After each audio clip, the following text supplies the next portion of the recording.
Hello, welcome to Do It Yourself channel. Today I will show you how to edit existing contact in our phone book in Samsung Galaxy Z Fold5.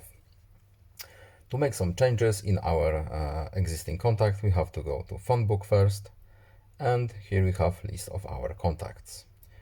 To change some options, we need to select the contact first, then on the right side here is edit option, and now we can change what we need. We can change name,